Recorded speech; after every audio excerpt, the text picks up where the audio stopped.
মায়া বা অহং আবরণ গেলেই মুক্তি বা ঈশ্বর লাভ। ঠাকুর বলছেন, কেন আমরা এরূপ বদ্ধ হয়ে আছি?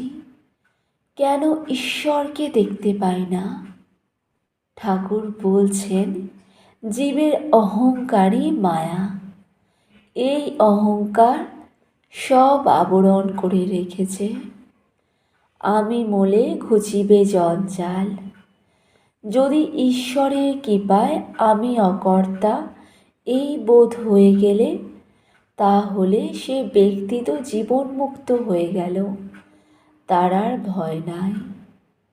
এই মায়া বা অহং যেন মেঘের স্বরূপ। সামান্য মেঘের জন্য সূর্যকে দেখা যায় না। মেঘ সরে গেলেই সূর্যকে দেখা যায়। যদি গুরুর কৃপায় একবার অহং বুদ্ধি যায়, তাহলে ঈশ্বর দর্শন হয়। ঠাকুর বলছেন, 2.5 হাত দূরে শ্রীরামচন্দ্র, যিনি সাক্ষাৎ ঈশ্বর।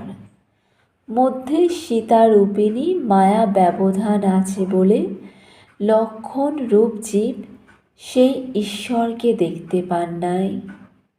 ঠাকুর বলছেন, এই দেখো, আমি এই গামছাখানা দিয়ে মুখের সামনে আড়াল করছি, আর আমায় দেখতে পাচ্ছ না, তবু আমি এত কাছে। সেই রূপ ভগবান সকলের কাছে, তবু এই মায়া আবরণের দরুন তাঁকে দেখতে পারছ না। জীব তো সচ্চিদানন্দ স্বরূপ, কিন্তু এই মায়া বা অহংকারে তারা তাদের স্বরূপ ভুলে গেছে।